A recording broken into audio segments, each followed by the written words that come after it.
What do weddings, new babies, and a job promotion all have in common?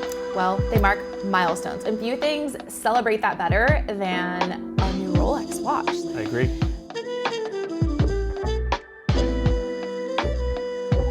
Today we're talking all about why Rolexes make the best gifts for these special milestones. So Justin, thanks for chatting with me today. Thanks for bringing me in. Always Absolutely. fun. Watches are our world. Justin has been with Bob's Watches for 10 years, and you are a watch aficionado in and of yourself.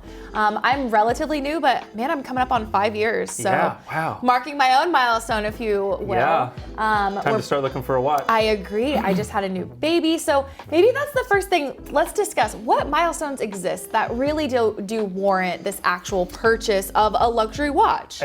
This is great. You know me, I don't need another reason to buy another watch. Yes. But I will take them. You I do. mean, birthdays, weddings, anniversaries, your sports team won, Yep. you hit all the green lights on the way home, it's Friday. I'll buy a new watch for just about any reason. But there are a lot of good ones. I mean, job promotions, birthdays, anniversaries, new baby, like you said. There's tons of good reasons, and I love a watch as a gift for that. I mean, there's lots of appropriate gifts, but I think a watch is special, and we'll get into why. Yeah, we will. I think the biggest thing about our conversation today is to present to you guys some questions to ask if you are marking a milestone and buying a Rolex as a gift, or if you maybe want to present to someone that this is a great opportunity to buy you a gift. Give them some pointers, send them a link to this video. We have a lot of other videos on our YouTube channel if you haven't seen those. But milestones, it warrants a gift no matter what. And luxury watches are not only fun, but they really help kind of set the person's personality off in something they can wear on a daily basis. So regardless of gender, regardless of profession, regardless of location, really, watches are a really good option. I think the best thing to do too is to discuss some questions to ask. I agree. I think there's a strategy when you're buying a watch for a gift, right? Right now, I don't know when everyone's going to watch this video, but right now we have graduation, Father's Day, Mother's Day coming up right around the corner. And I think all of those are great opportunities to gift someone a watch. They are. And I mentioned a little bit about strategy.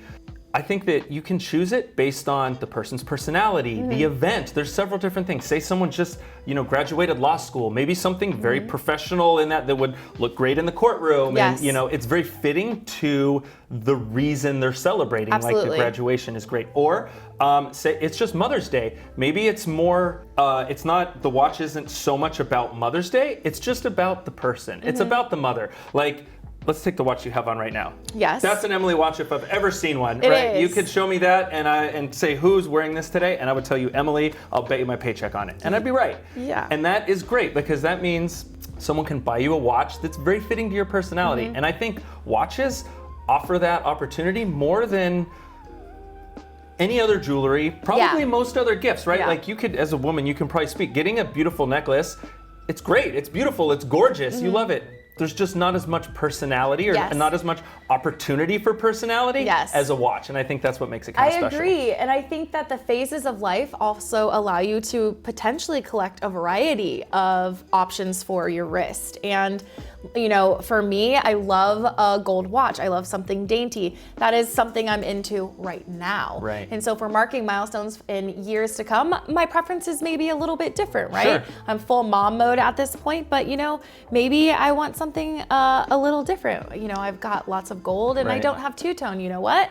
That next milestone is something where I want something that makes sense for me in that moment. And it sticks with you and it's special. Say it's your first Rolex or your first luxury watch or whatever it is. It's like, oh, I got this for Mother's Day. It was my first Rolex. It's always 10 years, 20 years from now, you will have it and it will be special and you will remember and associate it with that event. Okay. So what are some good questions for someone to ask the person that they are buying a watch for? You've already mentioned personality, so it's a good thing to know the person that you're actually buying a watch for, but there are also some watch-specific questions. What things would you suggest? Right off the bat, I like to stick with the classics for watches. Not really a question, but maybe like an overarching strategy, right? From a brand perspective or like a model perspective? From both. I think, because my thinking is if I buy someone a watch, especially a luxury watch, for an event or a milestone, they're gonna have it forever. And I want that to be timeless because they're going to be wearing it for the next 10, 30, 50 years, whatever. And I want it to be timeless. So I love things to start out with a Datejust, a Submariner, a gold watch if that's in your budget. Just the timeless classic things are forefront for me. There's also things like questions you talk about. What's their style? Are they more of like a dress watch style? Are they more of a tool watch, a sport watch? Are they Do they already have watches? Are they into watches? If they're not, if you think that they maybe come into watches, is this like a stepping stone, or is there room to grow? There's lots of things to kind of keep in mind when you're looking for a gift. Also, budget is always going to be one of them. That is my number one, I think. I have bought a watch for my husband. It was a wedding gift I gave to him. And I had pretty much just started working in watches, and I felt like everything was an option. What really helped me was one of our watch experts here, Larry, was like, listen, when you go onto Bob's Watches, that's where I was looking, but filter out the options that you cannot afford, because you don't want to get disillusioned by seeing things that obviously like bright and shiny and brand new sounds amazing, but there's a price that comes with that. It's associated. So I kept it in the price range that I felt comfortable, and I was only seeing those options. And it did help kind of narrow it down, because there are a lot of options and it felt overwhelming at first. And whatever your price range is, there are great options in there. That's one of the things I love about watches. If your budget is $50,000, I could find some great stuff. If it's $200,000, I could find great stuff. If it's $1,000, I could find something I like. You know what I mean? Like it's literally the entire range. You can find great choices. So that's a really good one. What I like to do is I like to search by my budget, and then I just kind of push the top just a little bit, just in case there's one that's like right outside that I could make work. But yeah, I think that's a great starting point. And then you just see everything that's available and kind of narrow it down from there. The Bob's Watches website has really great filter options on the side, whether you're on mobile or you're on a laptop, desktop, tablet, it doesn't matter.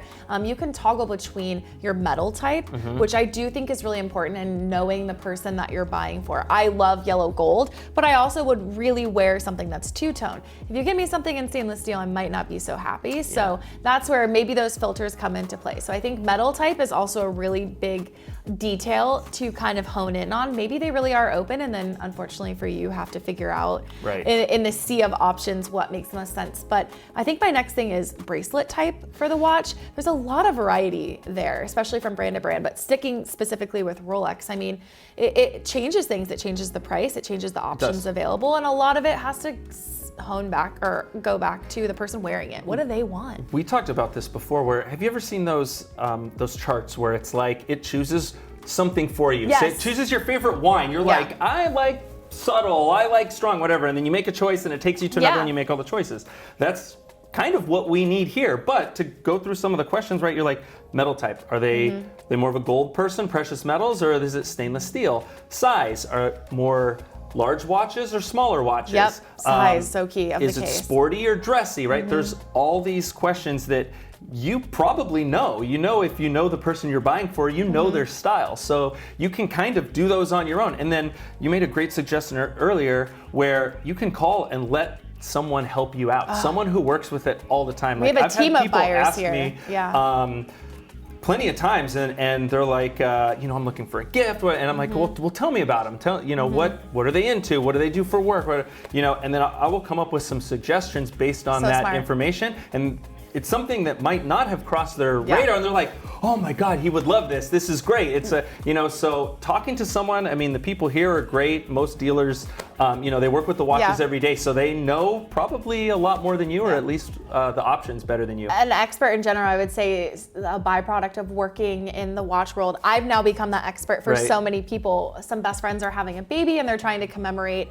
You would call it a push present, but he wants to buy a watch for his wife, which I think eventually would actually end up getting passed down to the baby. But I'm helping source now. You know what I mean? And it's fun because they have their parameters, but then the watch expert gets to suggest some things that maybe you weren't thinking about before. Yeah, and then I mean, maybe it's a miss, maybe it's a hit, but you kind of bring something else to the table that they might not have found on their own, and that's always nice. So let's say you have all of your details together. Then really comes the watch suggestions. And we have a few options here that I think would be good to kind of share with everybody, especially from this kind of, I don't want to call it entry point, but if you really are looking for some assistance and trying to find some options that warrant back to that timeless, classic look and feel for someone to really commemorate one of these milestones for, we have options, we do. Right? And you made a good point. Not everyone getting a watch will be like more of an entry level or entry into the watch world. If I'm retiring, I want a full gold day date. Right, exactly. I mean, my wife's bought me a bunch of watches and I already have tons. I'm definitely not entry.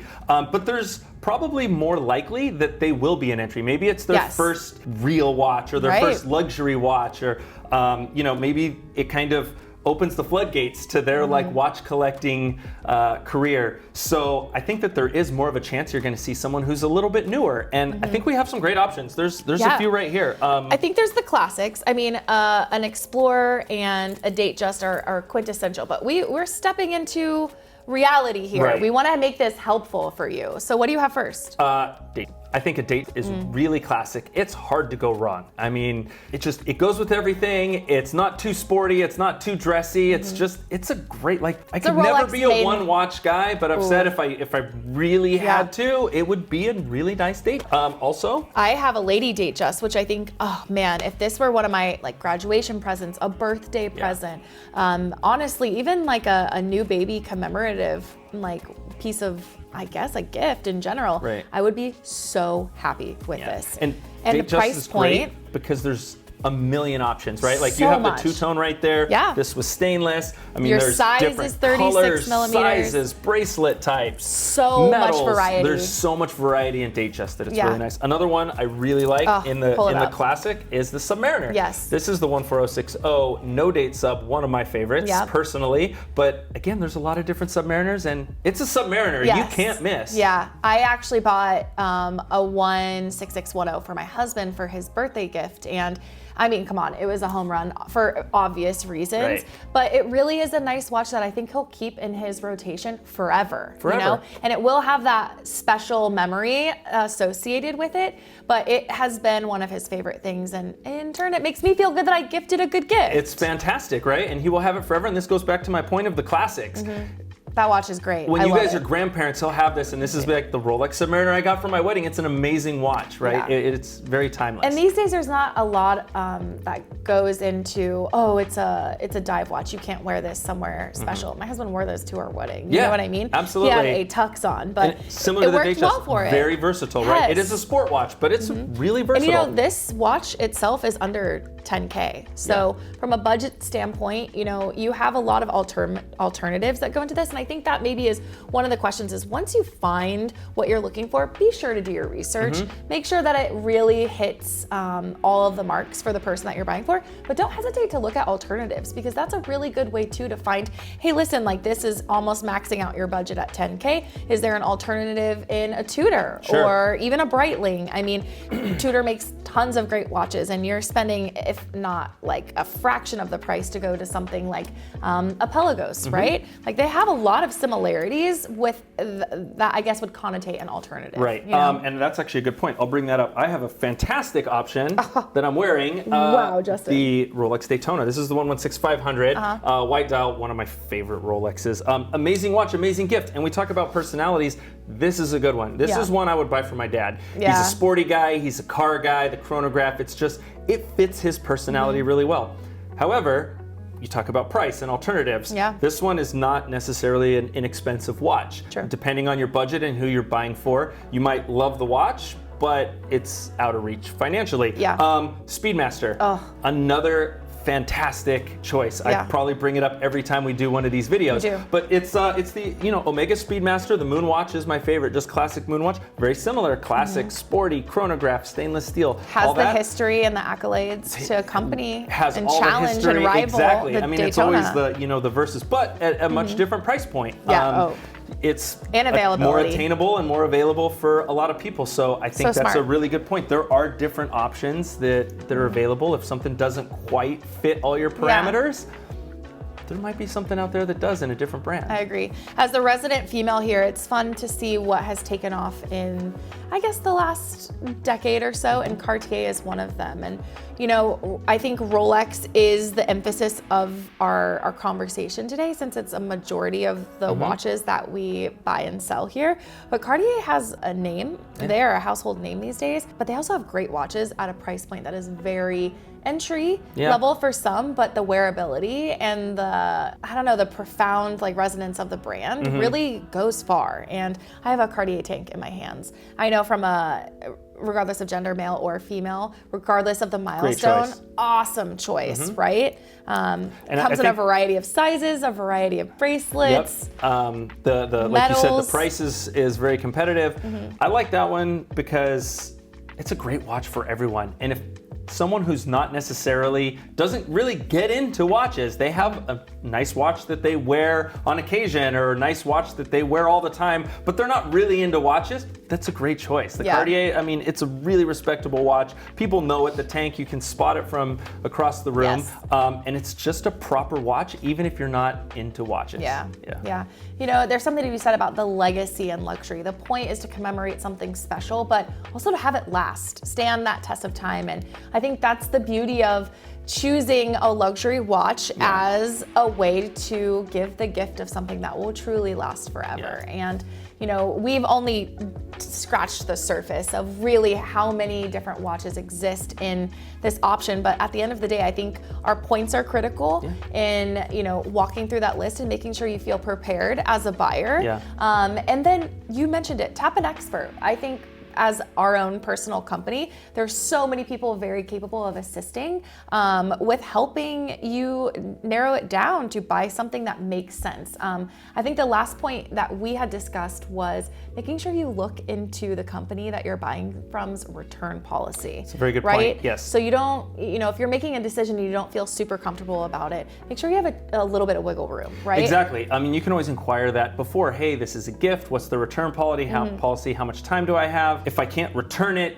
maybe you can exchange it for something. I mean, look, as hard as we try, like sometimes you miss. Sometimes you just, you know, something might be fit a little bit better, or things, personalities change or whatever. Or you don't know until you get it on, exactly, right? Some things are different in real life, or the practicality. Maybe you get that watch and you go, you know what, I can't do the leather strap. You have so much around, it's just not gonna work for me.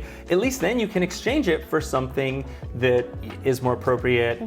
So when it's a gift, that's a little more of a concern, and that's a good point to bring up. Yeah, it's interesting for us that we have you buy something, you get it next day, right? So the speed is there. Obviously buy from a trustworthy company, like I said, do your research, make sure you feel good about that purchase. Look into that return policy, and then obviously inventory is another big key too, right? So make sure that there are options. So if you do happen to miss and you have that wiggle room to exchange, that there are other options for you. So I will mention one more thing. My favorite part about watch gifting is looking back on the watches that I got as gifts and remembering what they're from. I have several.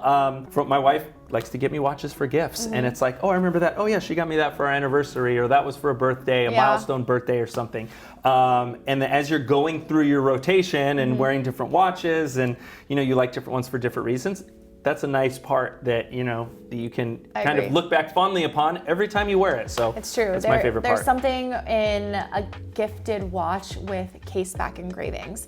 I think that it kind of is something that transcends the owner or the wearer. So say you move on from a piece and it becomes now an option for someone else. I love getting to see the messages on case backs, and the fact that someone took the chance to kind of commemorate whatever that gift or wear was for. Those are really special. I like those, and I like to leave them, right? Even though it's not my engraving, it's it's nice. It was, you know, a 50th anniversary for someone, and then you know, when you see it, every time I see that, I'm like happy for them, kind of, right? I'm like, oh, that's so awesome they had that, or you know, 25 years at a job or whatever, right? I love those milestones. Yeah, it is special. So if you guys happen to be looking to make a purchase for a special milestone and you need some help, feel free to reach out to us in the comments. Let us know what you're looking for. If we can help you, Justin is very experienced. I myself feel pretty experienced, Yeah, especially absolutely. from a female watch wearer's perspective. So hopefully we gave you guys some great tips, gave you some great suggestions, got you thinking a little bit about this opportunity to purchase a luxury watch as a gift. I want to know what you guys bought and for what occasion. Ooh, right? Like, if I they've want to see those. received. Yes, leave us a comment. That's Let us special. know what you bought for what occasion. Even if it's not right now, even if it was years ago that you bought it for someone,